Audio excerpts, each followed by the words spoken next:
Bonjour mes petits malins et bienvenue sur Passion chocolatée. Je saisis le courrier et le journal, puis me dirige au deuxième.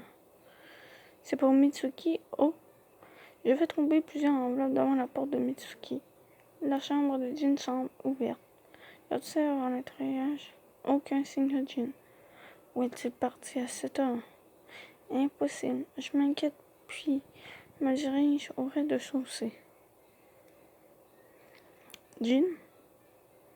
Comme je le pensais, Jin est à l'atelier. Il se retourne sur les ensembles épuisés. C'est toi?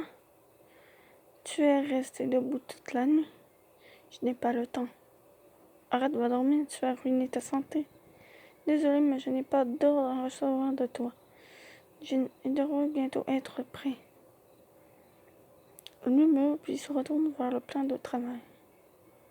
Des chocolats semblant être des essais sont empilés.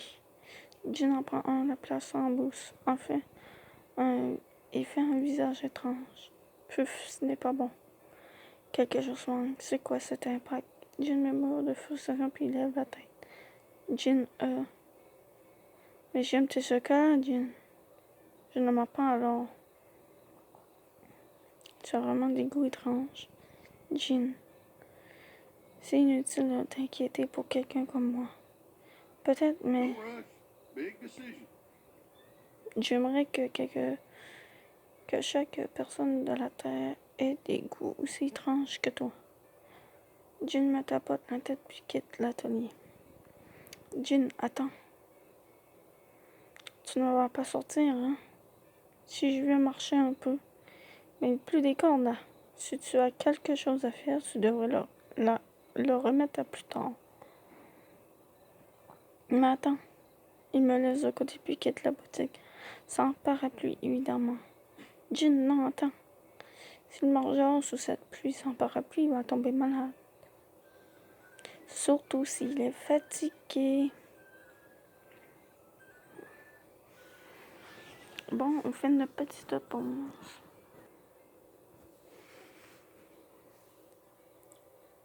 Épisode 10.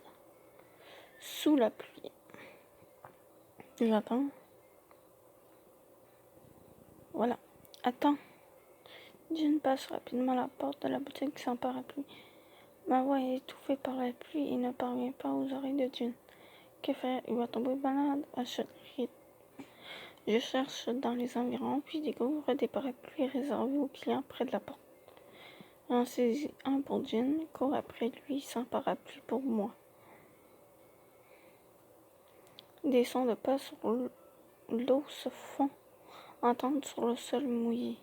Jin, attends, utilise ce parapluie. Pas besoin, laisse-moi seul, mais je veux me rafraîchir les idées. Jin, dégage. Sous ces paroles dures, j'en perds mes mots. Désolé. Après avoir dit cela, Jin saisit le parapluie, l'ouvre et le place dans mes mains. Tu es trempé. Oh, je courais. Tu as vraiment des goûts étranges et un bon cœur. Jin, rejoins-moi au moins sous le parapluie. Non, laisse-moi seul. Je reviens avant l'ouverture. Jin, je remets à marcher. Je le regarde disparaître au loin sans pouvoir placer un mot. J'entre dans l'atelier par la porte de derrière. Ibuki est déjà là. Dès qu'il me voit, il se dirige rapidement vers moi. Que s'est-il passé, Luna? Tu es trempé. Tu es sorti sans parapluie. Ah, je suis désolée. J'étais pressée. Je vais chercher le sol. Attends, je vais prendre une serviette. Ibuki ouvre le placard. Je reste sujet glacé. Jin emplit mes pensées. Jin semblait vraiment tourmenté. J'aurais dû forcer un peu plus pour qu'il prenne le parapluie. Je me demande si je ne suis pas inutile pour Jin. Luna, tiens, chasse-toi. Oh, désolé, merci.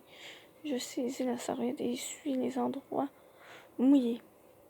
Devrais-je essayer de deviner ce qui s'est passé? À cause de Jin, c'est ça? Ouais, bonne intuition, le frère, bonne intuition. À cause de Jin, c'est ça.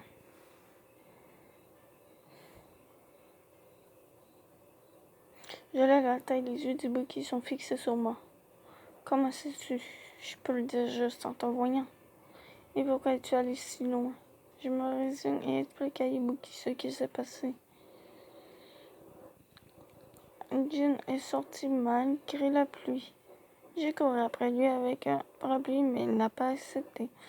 Je vois, et tu as oublié d'en prendre un pour toi. Ah, hé hé, même Jin ne pourrait pas accepter ça. Ibuki me retire la serviette des mains, puis il me cherche les cheveux. Hé, Ibuki. Jin, quel idiot. Hein? La serviette couvre mes oreilles, je n'entends pas bien ce qu'il dit. Quand quelqu'un s'inquiète autant pour lui, il ne peut pas être honnête envers lui-même. Les chocolats de Jin pourraient être vraiment plus succulents s'il réalisait cela. Je pourrais m'occuper d'une jolie fille bien mieux que lui. Ibuki stoppe ma main puis me sourit. Va prendre un bain. Si tu ne réchauffes pas ton corps, tu vas tomber malade. Merci.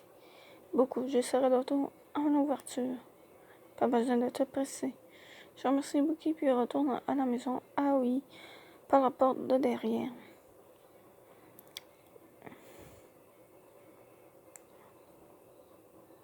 Vraiment, Jin.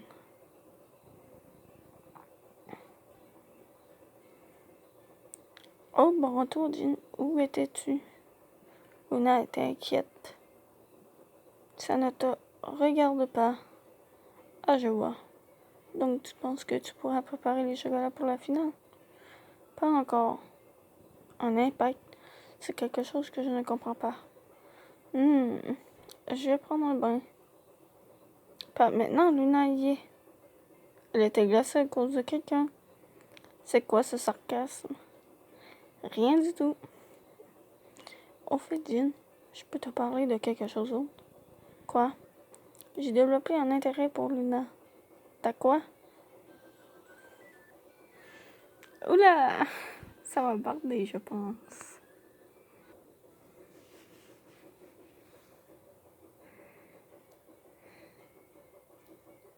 J'ai développé un intérêt pour Luna. T'as quoi? Tu penses que je peux être sérieux? Peu importe, fais ce que tu veux. Je vois. Si tu le dis d'une, alors je le ferai peut-être. Ah, tout le monde devrait arriver. On devrait préparer la boutique. Voyons voir d'abord. Puf. Ensuite, l'écran ouvre comme d'habitude, mais je n'échange aucun mot. Je lui parle, mais je ne trouve pas mes mots. Et l'ambiance n'est pas au mieux. Merci beaucoup. Nous vous attendons à nouveau. Je me cours devant le client, puis soupire légèrement. Si j'étais seulement occupée, ça me distrairait. Mais le temps est mauvais. Les clients ne sont pas nombreux. Comment vont les ventes aujourd'hui, Luna? Ibuki sort de l'atelier et m'appelle. Aujourd'hui, pas vraiment bien. Je vois alors. On va devoir modifier la quantité de chocolat qu'on prépare. Oui, c'est une bonne idée. Ibuki acquiesce puis se préparant à retourner à l'atelier. Il se bloque sur place. Au fait, et ton article? En fait, je n'y travaille pas vraiment en ce moment. Parce que tu t'inquiètes pour Jin. Peut-être. Je réponds franchement, il me sourit en retour. Tu vas aller te changer les idées pour ton prochain jour de repos. Oh, c'est une bonne idée. J'acquiesce par réflexe, mais réalise rapidement. Mais Jin doit préparer son chocolat pour la finale. On ne pourra pas. Je n'ai pas dit tout le monde. Juste toi et moi, Luna. Hein? Elle ne comprend plus rien, elle.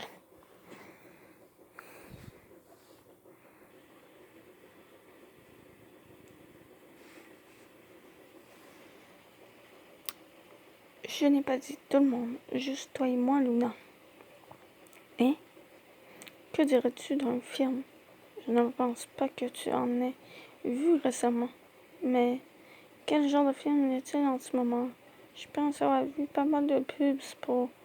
Nous continuons de parler de Jin sort de l'atelier. Dans sa main, du chocolat pour remplir le présentoir. Son visage ne semble pas si pâle. La finale ne doit pas être un problème. Ouf. Oh, Jin, on ne devrait pas faire trop de chocolat aujourd'hui. Ok. Donc, Luna, quel film veux-tu aller voir? À cet instant, le visage de Jin s'éclaircit. Jin?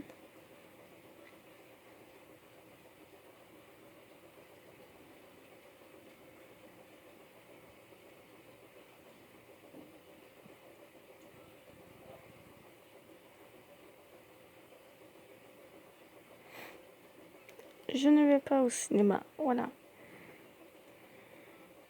Oh, dommage. Ne t'inquiète pas, Luna. Ce que tu fais dans ton temps libre, ce n'est pas ça. Mais j'ai décidé de faire tout mon possible pour t'aider pour la finale. Choisir de travailler même en dehors de tes heures de travail, tu as vraiment des goûts étranges. Oh, au fait, Luna. Oh oui. Il y a des cartons pour emballage au fond du dépôt. Tu peux aller vérifier le stock. Je surveillerai la boutique. D'accord, je te fais confiance. Je compte sur toi. Ok, j'acquiesce tout en regardant Jin. Ok. Je compte sur toi. Ok.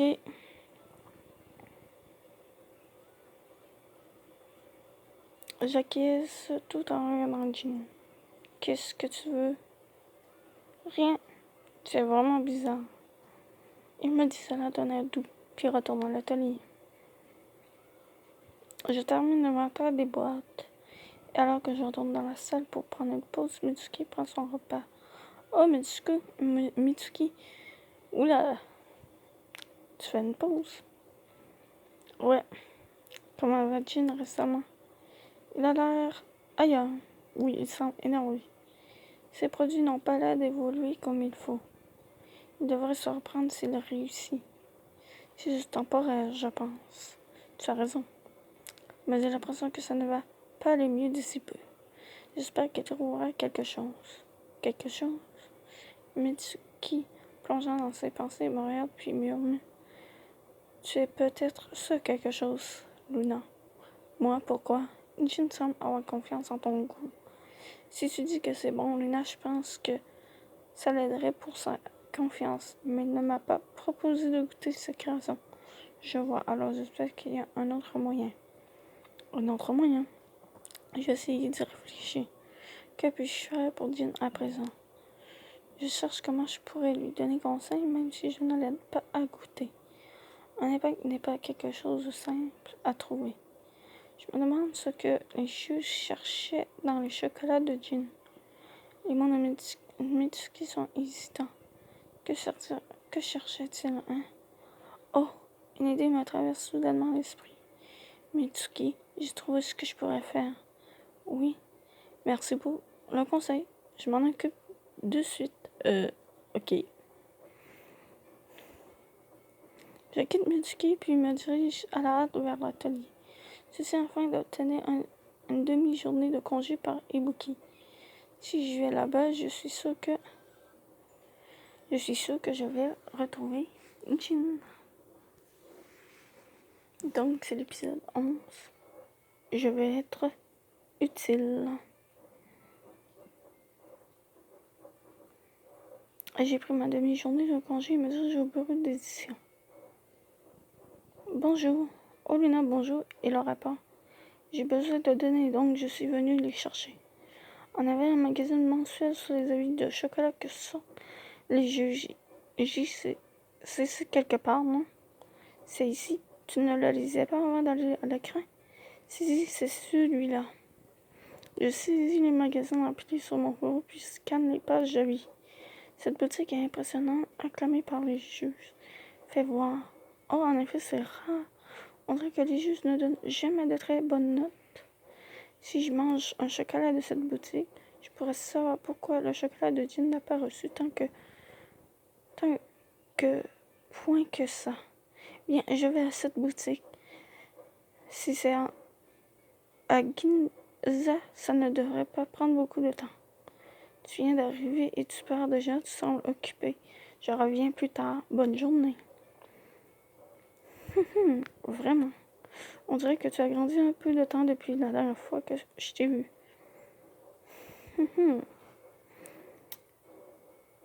J'achète le chocolat et je rentre le crin.